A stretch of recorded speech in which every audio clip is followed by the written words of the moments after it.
அன்புக்குரியவர்களே, ஆண்டவர் இயேசுவின் இனிய பெயரில் உங்களை அன்போடு வாழ்த்துகின்றேன்.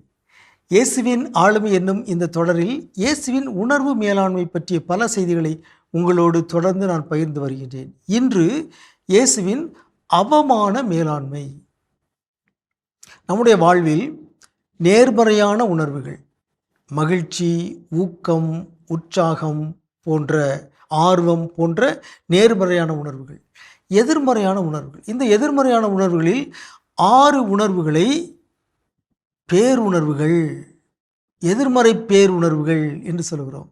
அச்சம், கவலை, துயரம், கோபம், அவமானம், ஏக்கம். இவையெல்லாம் பேர் உணர்வுகள். இவை மனிதரை ஆட்டி படைக்கின்றன, அவர்களுக்கு நோயை கொண்டு வருகின்றன, அவர்களுடைய உயிரை எடுக்கின்றன. இந்த 6 வகையான எதிர்மறை உணர்வுகளில் என்னுடைய பார்வையில் மிகவும் மோசமானது அவமானம். அச்சத்தை நாம் மேலாண்மை செய்து விடலாம், துயரத்தை மேலாண்மை செய்து விடலாம், கோபத்தை கூட மேலாண்மை செய்து விடலாம். ஆனால் அவமானத்தை மேலாண்மை செய்வது மிகவும் கடினமானது. அது ஒரு சவாலாக இருக்கிறது.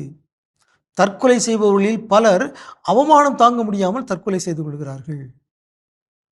அவமானம், இந்த உணர்வை எப்படி மேலாண்மை செய்வது? இயேசுவுடைய வாழ்வில் அவர் பல முறை அவமானப்படுத்தப்பட்டார், பல அவமானங்களை அவர் சந்தித்தார். ஆனாலும் அவை அனைத்தையும் அவர் எதிர்கொண்டார்.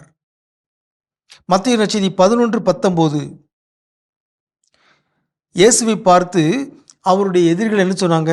இம்மனிதன் பெருந்தீனிக்காரன், குடிகாரன், வரி தண்டுபவர்களுக்கும் பாவிகளுக்கும் நண்பன் என்கிறார்கள். எனினும் ஞானம் மெய்யானது என்பதற்கு அதை ஏற்றுக்கொண்டோரின் செயல்களே சான்று. இயேசு பல இடங்களுக்கு அழைக்கப்பட்டார், அவர் விருந்துகளுக்கு அழைக்கப்பட்டார், அங்கே விருந்து உண்டார். அதை ஒரு குற்றமாக சொல்கிறாங்க. சக்கேயுடைய வீட்டுக்கு போனார், பரிசேயருடைய வீட்டுக்கு போனார், அதை ஒரு குற்றமாக சொல்கிறாங்க. பாவிகளுக்கு நண்பன் என்று சொல்கிறார்கள். இவர் பெயல்செபூலை கொண்டே பேய்களை ஓட்டுகிறான் என்று சொன்னார்கள் என்று இயேசுவின் மீது அவதூறை அள்ளி வீசினார்கள். இவர் மதிமயங்கி விட்டார் என்று கூட சொன்னார்கள். மார்க்கு நற்செய்தியெல்லாம் பார்க்குறோம்.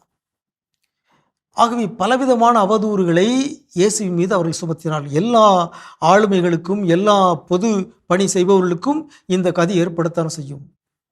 ஆனால் பவுலடியார் இயேசுடைய வாரிசாக இருக்கிறார். போற்றுவார் போற்றலும் தூற்றுவார் தூற்றலும் எங்களுக்கு ஒரு பொருட்டல்ல. இயேசு அவமானத்தை எதிர்கொண்டார். அந்த அவமான தூற்றல்கள் அவரை பாதிக்காதபடி பார்த்து கொண்டார். அவர்கள் எப்படி தூற்றினாலும் அவர் உண்மை உள்ளவராக, நேர்மை உள்ளவராக, தூய்மை உள்ளவராக, இறைவனுக்கு பணிந்தவராக நடந்து கொண்டார். ஆகவே எந்த அவமானமும் அவரை பாதிக்காதபடி அவர் பார்த்து கொண்டார். அவர் பணி செய்து கொண்டே இருந்தார். ஞானம் மெய்யானது என்பதற்கு அதை ஏற்றுக்கொண்டோரின் செயல்களே சான்று என்று சொல்லிவிட்டார். ஆகவே ஞானம் மெய்யானது என்பதற்கு அதை ஏற்றுக்கொண்டவர்களே செயல்களே சான்று. எனவே நான் இதை பற்றியெல்லாம் கவலைப்பட மாட்டேன் என்பதே இயேசுவுடைய கொள்கையாக இருந்தது, செயல்முறையாக இருந்தது. இதுவே அவரது உணர்வு மேலாண்மை. இயேசுவை போல நாமும் தூற்றுதல்களை இவ்வாறு எதிர்கொள்வோமாக. உங்களுக்கு அமைதி உரித்தாகுக.